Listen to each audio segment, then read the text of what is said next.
অপৰাধ অনুসন্ধান সহযোগ কৰিছে গডৰেজ এক্সপাৰ্ট এজি ৰহো ষ্টাইল মে 5 মিনিটছ মে আৰু ফিউচাৰা কুকৱেৰ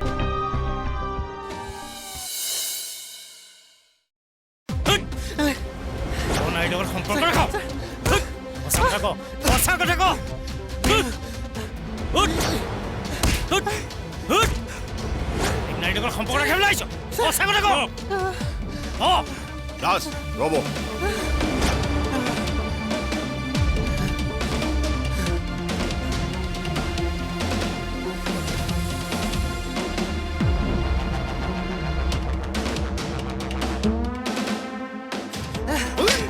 সঁচা কথা ক সঁচা কথা কৈছো ছাৰ মই সেই ৰাতি সিহঁতৰ ঘৰলৈ যোৱা নাছিলো তেতিয়াহ'লে সেই সৰু ল'ৰাটোৱে মিছা কথা কৈছে মিছা কথা কৈছে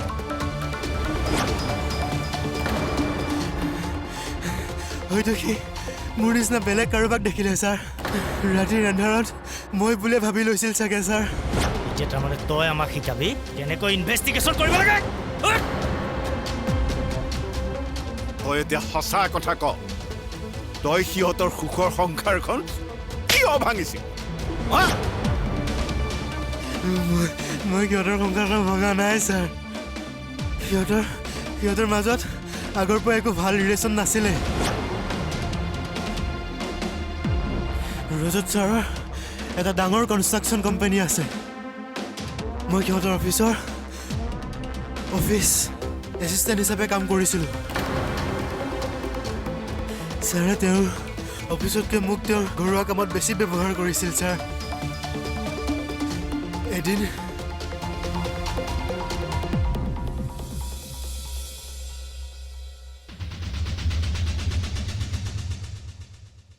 গুড মৰ্ণিং ছাৰ কি হ'ল ইমান দেৰি কৰিলা যে চৰি ছাৰ শুনা মই ডিম্পীৰ লগত দুদিনৰ কাৰণে দাৰ্জিলিং যাম তোমাক চাগে তাই কৈছেই তুমি কিন্তু বিনীতাক একো নক'বা নহ'লে বুজি পাই গ'লোঁ ছাৰ কি বুলি ক'ম বিনীতা মেমক কি বুলি ক'বা তুমি এটা কাম কৰিম ডিব্ৰুগড়ত মোৰ নিজৰ কাম এটা চলি আছে তাৰ কাৰণে মই ডিব্ৰুগড়ত দুদিন থাকিব লাগিব অ'কে ছাৰ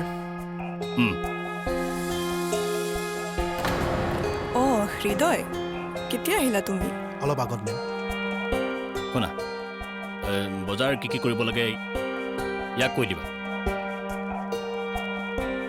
মই যাওঁ মোৰ দেৰি হৈছে আৰু ইলেক্ট্ৰিচিটি বিলটো ইয়ে দি দিব কিয় তুমি কেতিয়া আহিবানো এতিয়া ক'ব নোৱাৰিম দুদিনতকৈ বেছিও লাগিব পাৰে বাই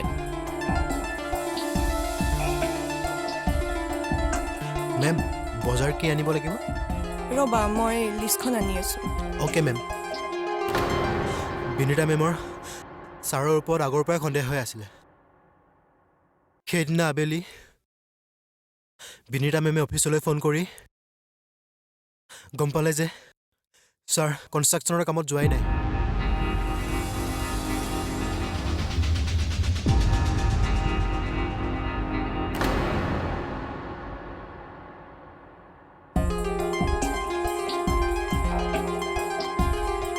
সঁচা কথা কোৱা ছাৰ ক'লৈ গৈছে ডিব্ৰুগড়লৈ গৈছে মেম কনষ্ট্ৰাকশ্যনৰ কামত তেতিয়াহ'লে ছেক্ৰেটাৰী ডিম্পীক লৈ দাৰ্জিলিঙলৈ কোন গৈছে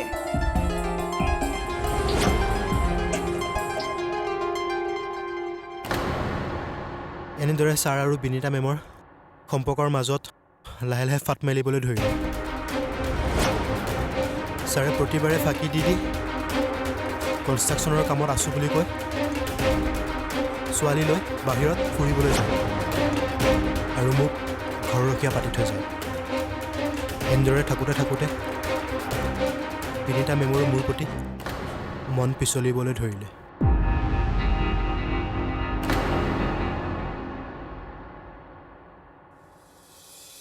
মেম মাংসখিনি ধুই ফ্ৰিজত ভৰাই থ'লোঁ আৰু পাচলিখিনিও তুমি এইবোৰ কিয় কৰিছা চম্পা আছে নহয় তাই ঘৰ চাফা কৰি আছিলে সেইকাৰণে ময়ো কৰিলোঁ মই এতিয়া গৈ থাকোঁ নেকি মেম তুমি মোক মেম বুলি নামাতিবা বিনীতা বুলি মাতিবা কিয়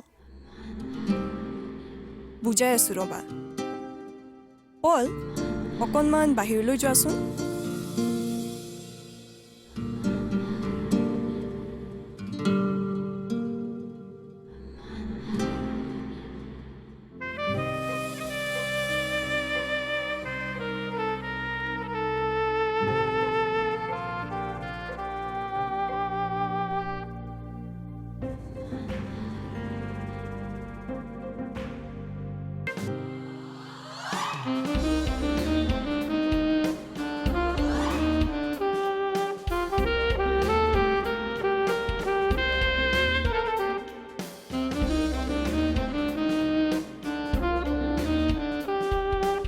হৃদয়ৰ ষ্টেটমেণ্টৰ পৰা পুলিচে এটাই কথাই গম পালে যে ৰজতৰ দৰে পত্নী বিনীতাৰো চাৰিত্ৰিক পতন হৈছিল, যাৰ ফলত সিহঁতৰ মাজত পাৰিবাৰিক কণ্ডলবোৰ দিনে দিনে বাঢ়ি যাব ধৰিলে। ঘৰখনৰ পৰিৱেশ প্ৰতিদিনে অশান্তিকৰ হৈ পৰিলে। আমাৰ ঘৰত ঘৰৰ কাম কৰা ল'ৰা হিচাপে তাক আনিছোঁ, তোৰ লগত অসভ্যালি কৰিবলৈ নহয়। আৰু আৰু তুমি যে নিজৰ ছেক্ৰেটাৰীৰ লগত দিল্লী মনালীৰ য'ত ত'ত ঘূৰি ফুৰা, সেইবোৰ কি অসভ্যালি নহয়? সেইটো মোৰ মৰ্জি, ক'ত যাওঁ ক'ত নাযাওঁ সেইটো মোৰ কথা। তেন্তে মোৰ লাইফত কি হৈ আছে তাত মাত মতাৰ তোমাৰো কোনো অধিকাৰ নাই। তোক মই খুৱাই পিন্ধাই ৰাখিছোঁ, তোক খুৱাই পিন্ধাই মই ৰাখিছোঁ। তই মোৰ মতে চলিব লাগিব, বুজিলি? আৰু তোৰ এই সন্তানটো, এইটো তোৰ পাপৰ ফল যেনেই লাগে। তোৰ নিচিনা কুকুৰ এটাৰ লগত বিয়া হৈ মোৰ জীৱন ধ্বংস হৈ গ'ল। কাক কুকুৰ বুলি কৈছ হা? ঐ কাক কুকুৰ বুলি কৈছ হা? মোক চিনি পোৱা নাই? মোক কুকুৰ বুলি কৈছ হা? মোক কুকুৰ বুলি কৈছ? কৈছো তই কুকুৰ হয়। দেউতা মাক এৰি দিয়া। মই দিনে খুৱাই পিন্ধি মই ৰাখিছোঁ, মোক কুকুৰ বুলি কওঁ হা? মোক কুকুৰ। টমি তই হয় কুকুৰ।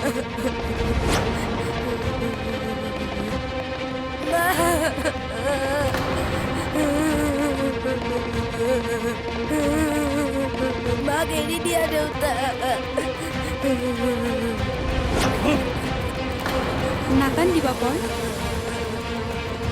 ব'লা আমি বাহিৰলৈ যাওঁ। মোক কুকুৰ বুলি কৈছ হা? মোক কুকুৰ বুলি কৈছ? মই সকলো কথা গম পাই তেওঁলোকৰ পৰা আঁতৰি আহিব খুজিছিলোঁ, কিন্তু বিনীতাই মোক আঁতৰি আহিব নিদিলে। তাইৰ মতে মই তাইক লৈ বেলেগ ক'ৰবালৈ পলাই যাব লাগে। মোৰ অবিহনে তাই মৰি যোৱাও ভাবুকি দিছিল ছাৰ। আৰু ইফালে ৰজত ছাৰে মোক কামৰ পৰা অপমান কৰি উলিয়াই দিলে। আৰু সেইকাৰণে তই সিহঁতক হত্যা কৰিলি? মই একো কৰা নাই ছাৰ, বিশ্বাস কৰক। ছাৰ, চম্পাই ফোন কৰিছে, ইমিডিয়েট আমাক মাতিছে।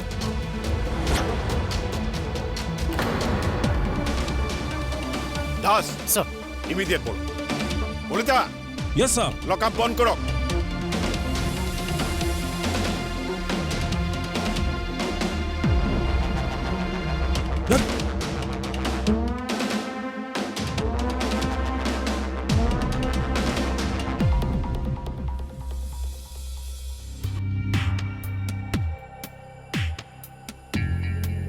মই ৰাতিপুৱা অলপ সময়ৰ কাৰণে ঘৰলৈ গৈছিলোঁ। মায়েও মোক মৰম নকৰে, দেউতায়ো মোক বেলেগৰ সন্তান বুলি মাক গালি পাৰে।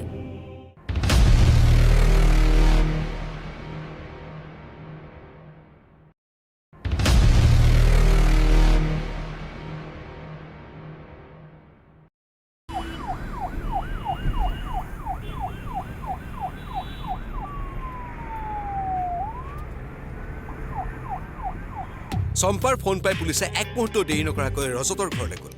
এটাই আশা, হয়তো আৰু কিবা উৎস বিচাৰি পাব পাৰে। কিন্তু ৰজতৰ ঘৰলৈ গৈ যিটো পৰিস্থিতি পুলিচে দেখিলে, সেয়া সঁচাকৈ আচৰিত হ'বলগীয়া আছিল।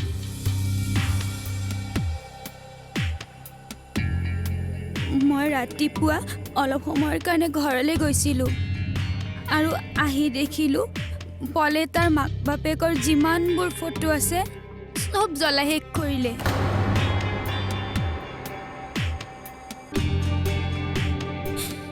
তাৰ কিবা এটা হৈছে ছাৰ। ই কোনোবা দিনা বহুত ডাঙৰ অঘটন ঘটাব। আপোনালোকে সোনকালে তাৰ চিকিৎসাৰ ব্যৱস্থা কৰক ছাৰ।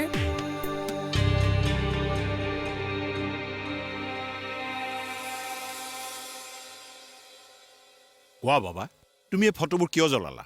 আমি তোমাক একো নকৰোঁ নহয়। আই প্ৰমিজ ইউ। প্ৰমিজ কৰিছোঁ। কোৱা, কিয় জ্বলালা ফটোবোৰ?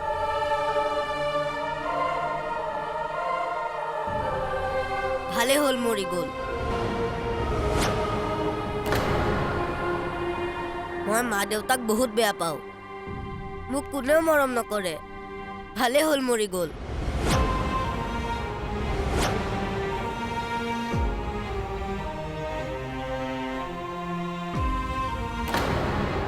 দেউতা আৰু মা বহুত বেয়া আছিল সদায় কাজিয়া কৰিছিল মোক অকণো মৰম নকৰিছিল খালি মাৰপিট কৰিছিল ঐ কি বুলি হ'ব হা তাৰ মোক একেলগে চলে এইপিনে ঐ ঐ এৰি দে মোক এৰি দে এৰি দিব লাগে হা এৰি দিব লাগে এইপিনে কথা ক'বলৈ আহিছে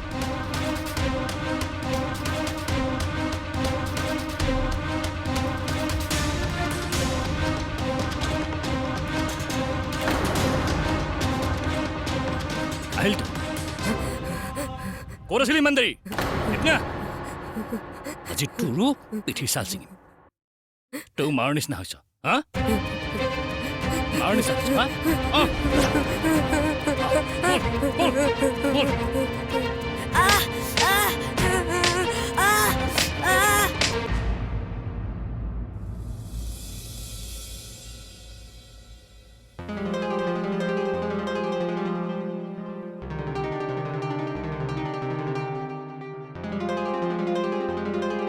মায়েও মোক মৰম নকৰে দেউতায়ো মোক বেলেগৰ সন্তান বুলি মাক গালি পাৰে সেইকাৰণে মায়েও মোক দেখিব নোৱাৰে আৰু সেই আংকলটো আহিলে মোক ৰুমৰ পৰা উলিয়াই দিয়ে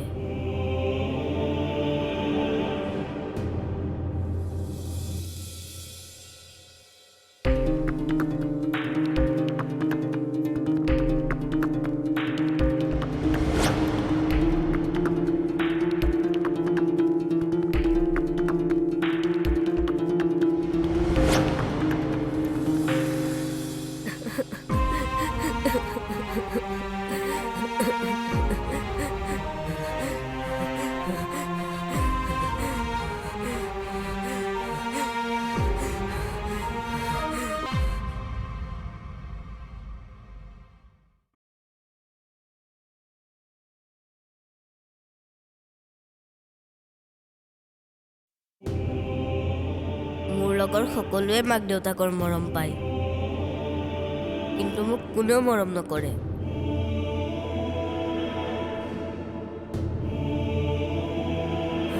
মোক কোনেও মৰম নকৰে মোক কোনেও মৰম নকৰে মোক কোনেও মৰম নকৰে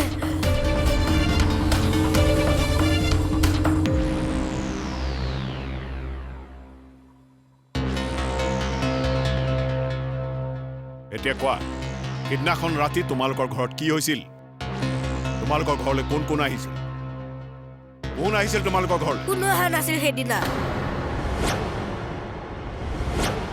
সেইদিনা মা বহুত ৰাতি আহিছিল আৰু কিবা বেয়া বস্তু খাই আহিছিল আৰু দেউতাৰ বহুত খং উঠিছিল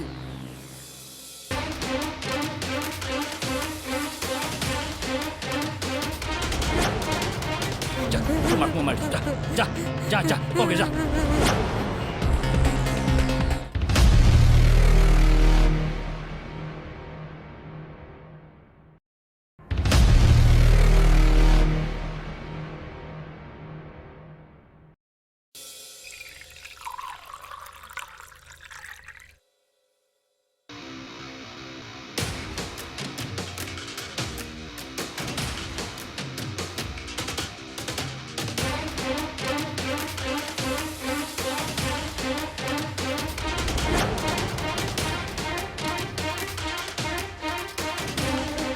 ইমান দেৰিলৈকে ক'ত আছে This is none of your business, Mr. Kolita.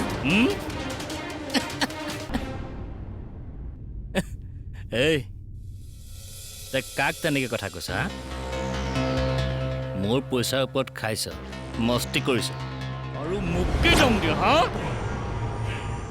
মই কি সদায় এনেকৈ সহ্য কৰি নহ'লে কি থাকিম কৰিবি? কি ভাবিছ হা তই কি ভাবিছ তোৰ নিচিনা কুকুৰ এটাৰ লগত মই মোৰ জীৱন ধ্বংস কৰিলোঁ তোক কাটি মই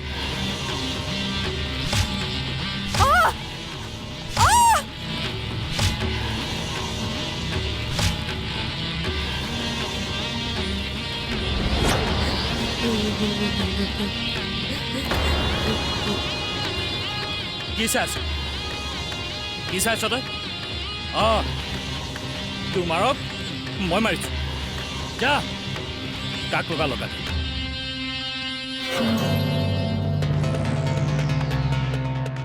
যা তোমাক মই মাৰিছোঁ যা যা যা যা অ'কে যা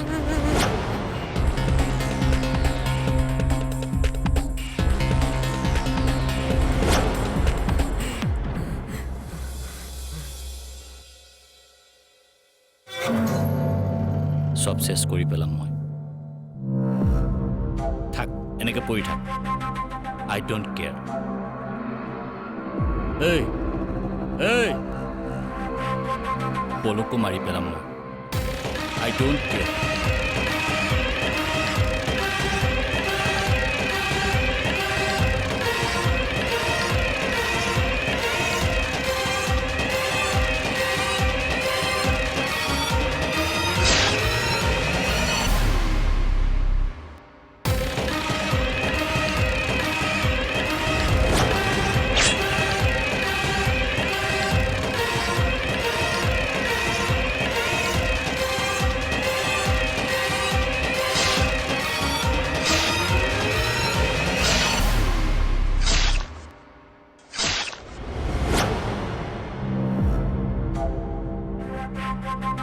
তই এয়া কি কৰিলি পল পুলিচে গম পালে তোক লৈ যাব তই কিয় মাৰিলি মোৰ ফোনটো ক'ত গ'ল মই চব কৈ দিম পুলিচক নহ'লে মই ফচিব লাগিব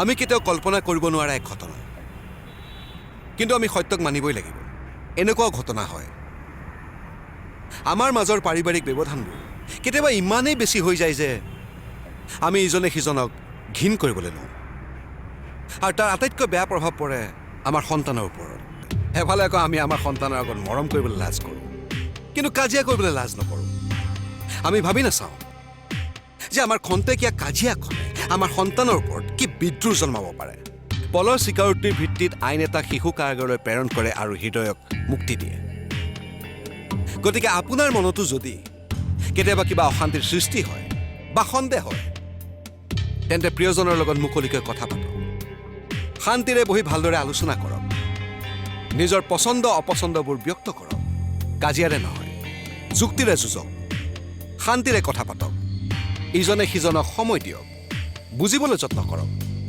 এদিন চাব সকলো সমস্যাৰ অন্ত পৰিব প্ৰিয় দৰ্শকবৃন্দ তেনেহ'লে আকৌ লগ পাম অপৰাধ অনুসন্ধানৰ আন এটি কাহিনী তেতিয়াহ'লে সতৰ্ক থাকক সাৱধানে থাকক জীৱনটো পৰিয়ালৰ সৈতে উপভোগ কৰক আজিলৈ বিদায় ধন্যবাদ কি ক'লে স্কুলত ভালকৈ নোকোৱা কিয় কি ক'ব আৰু ক্লাছত টোপনিয়াই থাকে ক'তো মনোযোগ নিদিয়ে